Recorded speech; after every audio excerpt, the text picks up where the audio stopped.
ሰበር ዜና መጋቢት 25 2018 ጤና ይስጥልኝ ውድ አድማጭ ተመልካቾች እንደምን ቆያችሁ። የሰዓቱን አበይትና ሰበር ዜናዎች ይዘን ቀርበናል። በቅድሚያም አርዕስተ ዜናዎቹን በማስቀደም ጀምራለሁ። ፋኖ በወሎ በፈጸመው ተደጋጋሚ የአርፒጂ ተወንጫፊ መሳሪያ ጥቃት የአገዛዙ ወታደራዊ እስር ቤት ተሰብሮ የፖለቲካ እስረኞች ሲያስለቅቅ የአገዛዙ ወታደሮችን የጫነ ኦራልም በአርፒጂ ተመቶ ከነ ወታደሮቹ ተገልብጧል። ዝርዝር አለን። በተመሳሳይ በጎጃም በተፈጸመ ጥቃት የፋኖ ጦር በደብረ ማርቆስ የአገዛዙን ወታደሮች በቦምብ እንደ ፋንዲሻ ሲያፈካቸው ማደሩ ተነግሯል። አንድ ፓትሮልም በእሳት ነዳለች። ዝርዝር ከቦታ ይዘናል። በጎንደርም እንዲሁ ፋኖ የወረዳ ባለስልጣናትን ጨምሮ በርካታ የብአዴንና የመከላከያ ሰራዊትን የገደለበት ውጊያ አድርጓል። ይዳሰሳል። ወዲህ የኦሮሚያ ልዩ ኃይልና ፖሊሶች አዲስ አበባ ውስጥ እንዲንቀሳቀሱና እንዲያስፈጽሙ የሚፈቅድ ሕግ መጽደቁን ተከትሎ ፋኖ ጥሩ አጋጣሚ ተፈጠረለት እየተባለ ነው። የብልጽግና ሰዎችም መከፋፈል ጀምረዋል። ይዳሰሳል። አብራችሁን ስቆዩ እኚህንና ሌሎች መደመጥ ያለባቸውን መረጃዎች ታገኛላችሁ። ቪዲዮን ላይክ፣ ቻናሉን ሰብስክራይብ አድርጋችሁ በኮመንት ድል ለህዝብ ልጆች በማለት ለታጋዮች ያላችሁን ድጋፍ አሳዩን እያልን በቀጥታ ወደ መረጃዎቹ አልፋለሁ።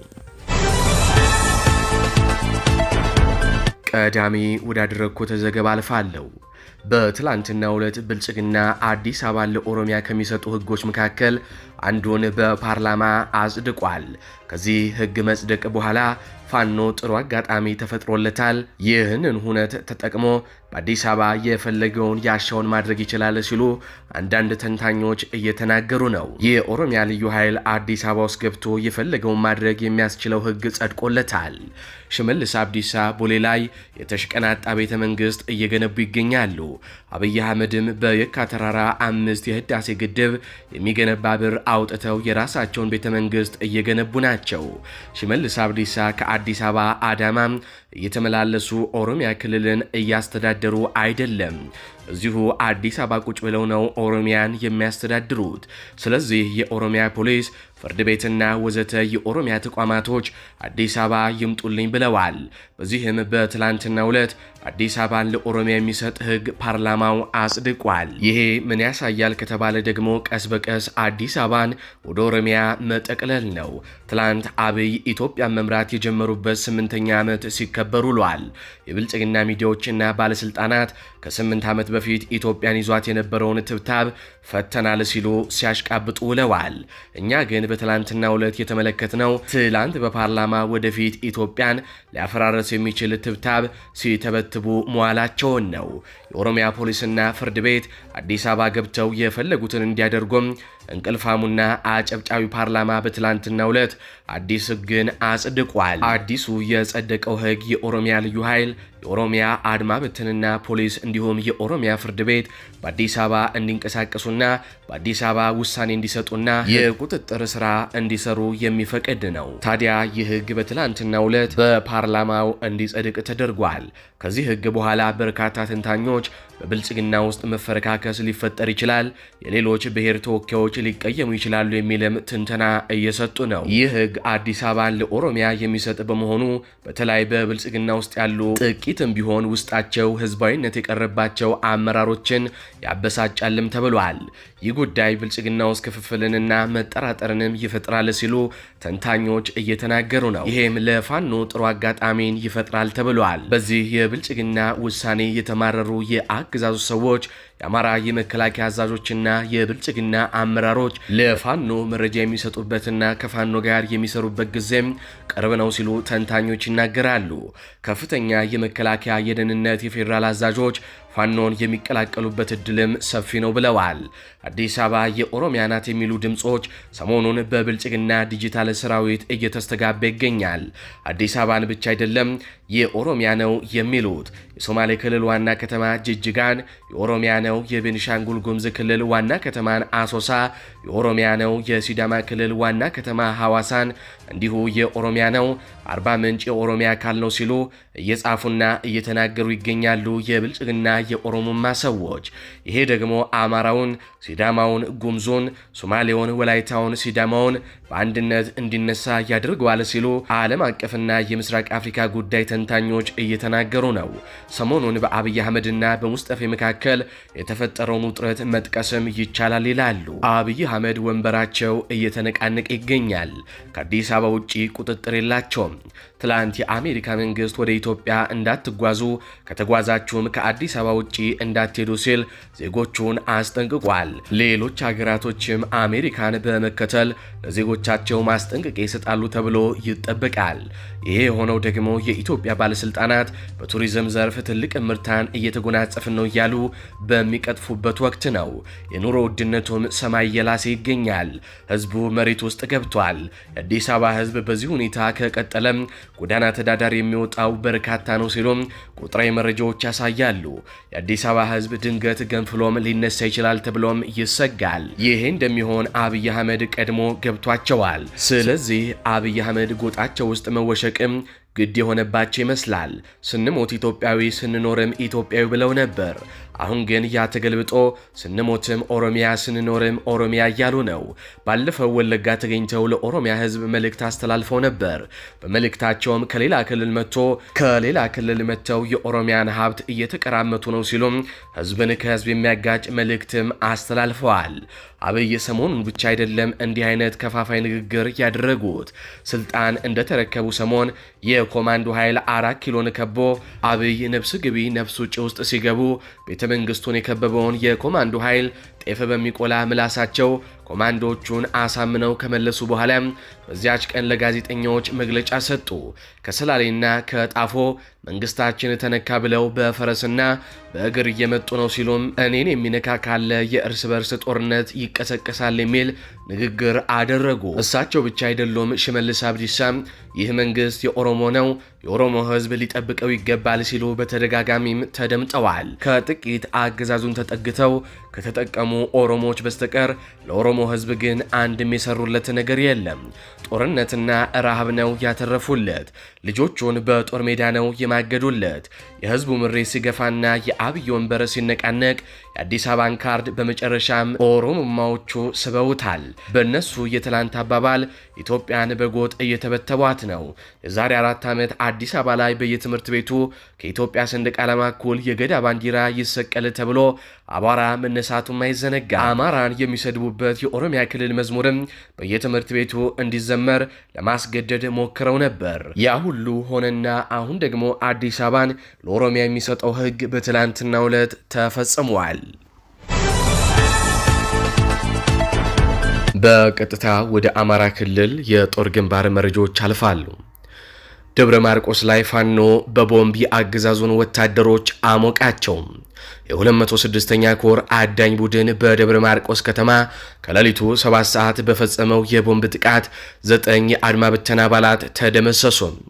አነፍናፊዎቹ የ206ኛ ኮር አዳኝ ቡድን ከቀናት በኋላ በደብረ ማርቆስ ከተማ በፈጸሙት የቦምብ ጥቃት በተለምዶም ስላሴ ካምፕ ተብሎ ከሚጠራው ወታደራዊ ግቢ ተነስተው በአንድ ፓትሮል ተጭነው ወደ መሃል ከተማ ሲንቀሳቀሱ በነበሩ የአድማ ብተና አባላት ላይ በተፈጸመ የቦምብ ጥቃት ቲም መሪውን ጨምሮ 9 አባላት መደምሰሳቸው ታውቋል።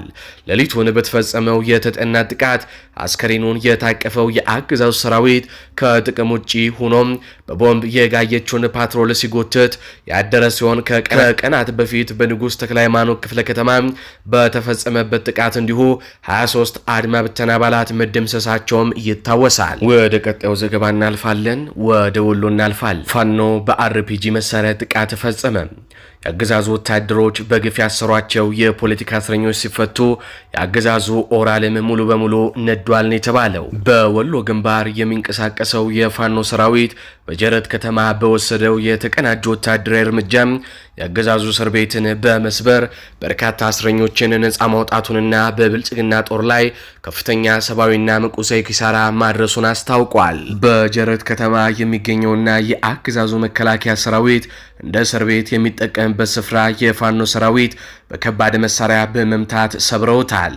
በዚህም ምክንያት በአማራነታቸው በፖለቲካ አመለካከታቸው ብቻ ታስረው የነበሩ 59 ሰዎች ከእስር ነፃ ወጥተዋል። ነፃ ከወጡ እስረኞች መካከል በአማራነታቸው ብቻ የታሰሩ የአገዛዙ መከላከያ ሰራዊት አባላትና የከተማው ነዋሪዎች እንደሚገኙበትም ታውቋል። ፋኖ በጥቃቱ ወቅት የአርፒጂ ተወንጫፊ መሳሪያን በስፋት የተጠቀመ ሲሆን በዚህ መሳሪያ አማካኝነት የብልጽግና መከላከያ ሰራዊት አባላትን ጭኖ ይንቀሳቀስ የነበረ አንድ ኦራል መኪና ሙሉ በሙሉ ጋይቷል። በዚህ ተሽከርካሪ ላይ የነበሩ ከ30 በላይ የአገዛዙ ወታደሮች መደምሰሳቸውንም የደረሰን መረጃ ያመላክታል። የጀረት ፋኖ ይህንን ኦፕሬሽን በስኬት ለማጠናቀቅ አርፒጂን ለሁለት ዓላማዎች ተጠቅሞበታል። አንደኛው እስር ቤቱን በመስበር እስረኞችን ለማስለቀቅ ሲሆን፣ ሁለተኛው ደግሞ የአገዛዙን ወታደራዊ ተሽከርካሪ ኦራል ለማውደም ነውም ተብሏል። ይህ ጥቃት ያለምንም የፋኖ መስዋዕትነት የተከናወነና የብልጽግናን የሰው ኃይልና መሰረተ ልማት ያሽመደመደ እንደሆነም ተነግሯል። ይህ ድል በአካባቢው የሚንቀሳቀሰውን የፋኖ ሰራዊት ወታደራዊ አቅም እያደገ መምጣቱን የሚያሳይ ሲሆን በአገዛዙ መዋቅር ውስጥም ከፍተኛ መደናገጥን ፈጥሯል ነው የተባለው። በዚህ ብቻ በቃም ፋኖ ምስራቅ ደንቢያ ጎንደር ላይም ታሪክ ሰርቷል። እንመልከተው። በዛሬው ዕለት አፋብኃ ጎንደር ጠቅላይ ግዛት እዝ 202ኛ ኮር በጌምድር ክፍለ ጦር ፋሲለደስ ብርጌድ ቴዎድሮስ ሻለቃ የኦህዴድን ቅጥረኛ ሰራዊት ዶጋመድ አድርጋም ገርፈዋለች። በሻለቃ ስጦታ የሚመራው አፋብኃ ህዝባዊ ሰራዊት ከቆላ ድባ ተንቀሳቅሶም ስፋንቃራ ጎጥ የፋኖን ሰራዊት ከበባ አድርጎ ለመምታት የመጣው የብልጽግና ኃይል በፋኖ ሰራዊት አስቀድሞ በሰራው ወታደራዊ ታክቲክ ከበባ ለመፈጸም የሞከረውን የብልጽግና ኃይል ዛሬ ጠዋት 11 ሰዓት ተኩል ጀምሮ እስከ ጠዋቱ 12 ሰዓት በከባድ ትንቅንቅ ውጊያ የጠዋት ቁርሳችን አድርገነዋል ሲሉ የፋኖ ኃይሎች አስታውቀዋል። የመከላከያ የሚሊሻ አድማ ብትን ጸረ ሽምቅና የቆላ ድባ የስርዓቱ አመራሮችና ታዋቂ ሚሊሻዎችም ተደምስሰዋል። የበጌ ምድር ክፍለ ጦር ልዩ ኦፕሬሽን መምሪያ ኃላፊ አርበኛ ደመቀ እንደገለጸው የቆላ ድባ ከተማ ካቢኔ አመራር የወረዳው ደህንነት ፓትሮል ሹፌር በላይነህ ሲምር ሲገደል፣ አንድ ህዝባዊ ፖሊስ የቆላ ድባ ከተማ ሲገደል፣ በርከት ያሉ የአድማ ብትንና የመከላከያ ሰራዊት አባላትም ተደምስሰዋል ተብሏል። በመጨረሻም በአዲስ አበባ የአዲስ አበባ ነዋሪ እንዴት በአገዛዙ ሰዎች እየተሰቃየ እንደሆነ የሚያሳይ አንድ ቪዲዮ ጋብዘናችሁ እንመለስ። ሰላም የሀገሬ ልጆች እንዴት አላችሁ? ዛሬ የመጣሁት ጥብቅ ማሳሰቢያ ለመስጠትና ራሳችሁን እንድጠብቁ ከኔ እንድትማሩ በሚል ነው የመጣሁት። የገጠመኝን ነገር ነው የምነግራችሁ። ባለፈው ዕለት ሩብ ቀን ነውና በቀን 6 ሰዓት ሁለት ሰዎች እያለ ይጠሩኛል ማለት ነው። ናተ ምናምን ነገር ይለኛል አንደኛ። ከዛ እኔ አልሰማሁትም እና እኔ ነው ወይስ ምናምን ነገር ብዬ ዞር ስል እናንተ ናተ እንደምጠራ እናት እንዴት ሆነልህ ምናምን ነገር አለኝ ማለት ነው። ሲለኝ እንዴ ለምንድን ነው የምመጣው አልኩት። እና ከተባልክ መምጣት ነው ለምንድን ነው የምመጣው ምናምን ነገር አልኩት። እና የመንግስት አካል ነኝ አለ። ከዛ የመንግስት አካል ከሆንክ መታወቂያ እዛ ጋር ያሳየኝ፣ እዛው ሆነ መታወቂያ ያሳየኝ አልኩት ማለት ነው። ከዛ ሰላም ሲኛል ነው አልመጣም ምናምን ነገር ብለው ሊይዙኝ ማለት ነው። ሁለት ናቸው። አንዱ በጣም ረጅም ነው፣ አንዱ መካከለኛ ነው ምናምን። ከዛ ሊይዙኝ ተስፈሩ እኔ ላጠብዬ ማቆም ግቢት ነበር። እዛ ገባሁባቸውና ከ3 ከ5 ደቂቃ በኋላ መጡ።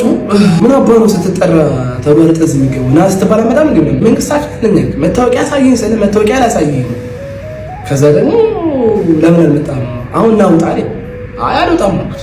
እኔ አልወጣም መንግስት አካል ኮክ መታወቂያ ሳይኝ እናውጣለን። ከዛ ቲቪ ምናምን ነገር እያለ መታወቂያውን ቀስ አድርጎ አወጣ። ሰማያዊ መታወቂያ ነው፣ ፊት ነገር አድርጓል። እውነት ለመናገር ስሙን ምናምን ይሄ ማተብ ምናምን አላዩ ሰራው አለና በካቴና አንደኛው አሰረኝ ማለት ነው። ካቴና አስገቡብኝ ምናምን ነገር። ከዛ ሰዎች አሉ፣ የተሰበሰቡ ሰዎች አሉ ምናምን። ከዛ የምግብ ቤቷ ባለቤት ምንድነው በሱ ጉዳይ የመጣ ነገር እኔ ኃላፊነት ልውሰድ አልቀዋለሁ ምንድነው ችግር አለው ምናምን ስትለው አይ ዝም በይ አንቺ እኛ የህግ አካሎች ነን ብለው ይዘው መጡ። እኔ እንግዲህ ኢማጂን የመዝረፍ ተለኝ ያሉት ከስራዬ ሰው ትምህርት ጀምሬያለሁ ያንን እየተማርኩ ለመማር እየሄድኩኝ ባለሁበት ሰዓት ነው ነገር የተፈጠረው።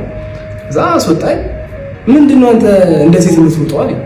እንዴ ለምን አልኩትም ና በላይ የጠራህበት መንገድ እና እናት እንዲቱን ብሎ አንድ ሁለት ጎረምሶች ሲጠሩኝ እሺ አቤት ምን ነው ፈለጋችሁኝ ብዬ መምጣት ነበረብኝ ማለት አንድ ሰው አይደለም የጠራኝ ሁለት ሆናችሁ ናችሁ የጠራችሁ ሰው ራሴን መከላከል ስላለብኝ የህግ አካልም ሆነ አትሆን ሰዎች በተሰበሰቡበት ቦታ ሆኜ የሚሆነውን ነገር ነው መሆን ያለበት ማለት ነው። ከዛ አሁን እንደፈለግን ማድረግ እንችላለን ከፈለገና ትችላለህ። አሁንማ ካቴና ማስራብኝ ካቴና ማስራብ ስለዚህ የፈለገው ማድረግ ትችላለህ ምናምን ማለት ነው። አሁን አንተ እንደዚህ የሮጥክ በጥይት ምን መታ ምን ልትሆን ነበር? ማሪፍ ነው የሆኑ ሰዎች ጠርተውት ተወቅቶ ተበላሸ or something ሆነ ከሚባል እያባረሩት ነበረ። ከዛ በኋላ ተተኮሰበት ሞተ። ይቆ ይከበር ሞት ማለት ይሄ አሪፍ ነው። ለምንድን ነው ሌባም ምንም ቢጠራኝ አቤት ብዬ መሄድ አለብኝ ነው ያልኳቸው። ከዛ አንተን በቀን ማን ይዘርፋል? በቀን በዚህ ሁላ ሰው ፊት ሰው እንዴት ይዘርፋል አለ። እንዴት አይዘርፈኝም? ዜና ሁላ በቀን አይደል እንደ ሰው እየተዘረፈ ያለው? በማታ እኮ ዘርፊያ ቀርቷል። ቀን ነው አሁን እየተዘረፈ ያለው አልኳቸው። ከዛ አሁን ቤቱን በሙሉ በጠበጥክ ሰው ቤት እንዴ ከመንገሪ ላይ በጥብጣችሁ አሯሩጣችሁ እዚህ ውስጥ ያስከተታችሁኝ እናንተ ሰው አልነካው። አካባቢው ላይ የሚደባደብ ሰው አልነበረ። መስታወት አልተሰበረ። ወደ ደግሞ የሆነ አስፋልት ለአስፋልት አልሄድኩኝ። በእግረኛ መንገድ ነው እየሄድኩ ያለሁት። ከመሬት ተነስታችሁ ያባረራችሁኝ እናንተ እኔ መቼ ረበሽኩኝ አልኳቸው። ከዛ አሁን ኪስ ውስጥ ምን ይዛል? ዶላር ይዛል ምናምን ነገር ምን ገበያዩ እኮ በኢትዮጵያ ብር ዶላር ለምንድን ነው የሚይዘው? ምን ያደርግልኛል? ኪሴን አውጣው ሲያይ ስልክ አለ ቻርጀር ምናምን የሆነ ደግሞ የኛ ብር 500 ብር ምናምን አየ ከከተከሰ ከተትኩኝ ማለት ነው። አጋጣሚ ሆኖ ጋይስ ይሄንን የምነግራችሁ ለምን መሰላችሁ? ሰፈሩ ላይ እኔ የባንክ ሰራተኛ ነኝ፣ የኢትዮጵያ ንግድ ባንክ ሰራተኛ ነኝ። አብዛኛው እዛ ጋር ያሉት ማርኬቶች ምናምን ሰው በሙሉ የኛ ከስተመር ናቸው። እኔ ያለሁበት ቅርንጫፍ ከስተመር ናቸው እና አብዛኞቹን ማስተናግዳቸው በጣም ነው ያቆይ። ምክንያቱም አንድ 5 ዓመት ምናምን እዛ ቦታ ላይ ሰርቻለሁ። እሺ እንደው ባላስተናግዳቸው እንኳን ባይን ያቆኛል እዛ ብራንች ላይ ስለሚመላለሱ ማለት ነው። እና ሁሉም ሰው ተደናግጧል። ኢቭን እግዚአብሔርን እምላችሁ አንድ ሰውዬ ሰክሮ እነሱ ቆሞ እያዋሩን መቶ አቅፎን ወንድሜ ምንድነው የምትሉት ደግሞ ምናምን እያለ አቅፎ እየሳመኝ ነበር በእነሱ ፊት ማለት ነው። ከዛ ተደነጋገጡ። ዛሬ ምን አይነት ምናምን አይነት ነገር ብለው ጠለው ይሄዱ ማለት ነው። አሁን ይሄንን ነገር ለምንድን ነው መናገር ያስፈለገኝ? አስቡት ሰፈሪ ባይሆን የምሰራበት ኤሪያ ሰው የሚያቀኝ ቦታ ላይ ምናምን ነገር ባይሆን መኖሪያው ሰፈሪ ባይሆን የሆነ አንድ ሰፈር ቢሆን ኖሮ ወይ የሆነ ሰፈር ማላውቀው ሰፈር ቢሆን ኖሮ ምግብ ቤት ብገባ ምግብ ቤቱ ሰውዬ አያውቀኝም ውጣ አላውቀውም ምናምን ነገር ቢል ምንድን ነበር ሊፈጠርብኝ የሚችለው? አስባችሁታል? ስለዚህ ዘይ ሜቢ በመንግስት አካል ስም የሚሰሩ ትክክለኛ ያልሆነ አሰራር የሚሰሩ ሰዎች ሊሆኑ ይችላሉ። ኦር ደግሞ ጭራሹን የመንግስትም ሰራተኛ ላይሆኑ ይችላሉ። እነዚህ ሰዎች ዊዶን አናውቅም። ገብቷችኋል አይደል? ግን ይሄ ነገር ሀፕን አድርጎ በዛ ላይ ደግሞ ራሳችሁን መጠበቅ ራሳችሁን በቃ ማንም ሰው ቢጠራችሁ አቤት ብሎ ከመሄድ ይልቅ ሰው የተሰበሰበበት ቦታ ካለ እዛ ጋር ሄዳችሁ ምንድነው በምስክር ፊት አናግሩኝ ማለት እንዳለብን እኔ እግዚአብሔር ነው ይሄን ጥበብ የሰጠኝ ራሱ በእውነት ነው የምላችሁ። ሌላው ነገር ደግሞ ይሄን ቪዲዮ የሰራሁበት ምክንያት ሰፈር ውስጥ እንደነገርኳችሁ እኔ ንግድ ባንክ ሰራተኛ ስለሆንኩ ኤቭሪዋን ኖስ ሚ ብራንች ላይ ምክንያቱም ሁሉም ከስተመሪ ስለሆነ ማለት ነው ሁሉንም ስለማውቃቸው ቢያንስ 90% ያቀኛል። ምክንያቱም ሰፈር ላይ ስለሆነ ያለው ባንክ እና እነዛ ሰዎች ካቴና ገብቶብኝ ሲያዩ ምንድነው ፊልም የሚያደርጉት? ምንድነው የሚያስቡት? ይሄ ልጅ ከባንክ ወይ ገንዘብ ሰርቋል፣ ባንከሩ እኮ ነው፣ ባንክ የሚሰራው ልጅ እኮ ነው ነው የሚባለው። ካቴና ሲገባብኝ ምን የሚያስቡት? በቃ የሆነ ነገር ዘርፎ ነው፣ ብር ዘርፎ ነው፣ ኦር የሆነ ነገር አድርጎ ነው። ዩሲ እንዴት የሰውን አይምሮ እንዳበላሹ እነዚህ ሰዎች። ሰው በሰዓቱ ምን እንደተፈጠረ ማንም ሰው አያውቅም። በርቀቱ ያኛል ምን ሰው አለ ምናምን እና እናንተ ያያችሁኝ ሰዎች እኔ ምንም ነገር አድርጌ አይደለም፣ ምንም ነገር ማጥፍቼ ከሰራዬ ጋር የሚገናኝ ነገር አይደለም። እነዚህ ሰዎች ዘሜቢ ሌባ ወይ ደግሞ የሆነ በቃ አሩ ነው ምን አይነት ተልእኮ ኖሯቸው ይሄን ነገር እንዳደረጉ ምንም አይነት እንደዚህ ብዬ ማውራት የምችለው ነገር አይደለም። በእርግጥ ፖሊስ ጣቢያ ሄጄ አመልክቻለሁ፣ አስመዝግቤያለሁ። ግን ራሳችሁን ጠብቁ። እንደዚህ አይነት ሰዎችም አሉ ህጋዊ የሚመስሉ ግን ህጋዊ ያልሆነ አካል ኢቭን የህግ አካል ቢሆን ራሱ እናንተ እንድትሆንልና ብሎ የሚጣራ ፖሊስ የለም። እነዚህ ሰዎች ደግሞ ዩኒፎርም አልለበሱ፣ እንደማንኛውም ሰው ቲሸርትና ሸሚዝ ምናምን ነገር ነው የለበሱት። ኢማጂን እንዴት ልታምኑ ትችላላችሁ? በእንደዚህ አይነት አጣራፍ ተጠርታችሁ። ሶ ጋይስ ራሳችሁን ጠብቁ ለማለት ያህል ነው። እግዚአብሔር አምላክ ኢትዮጵያ ሀገራችንን ይጠብቃል።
አድማጭ ተመልካቾች ለሰዓቱ ያስኩላችሁ ዘገባዎች እነዚህን ይመስላሉ።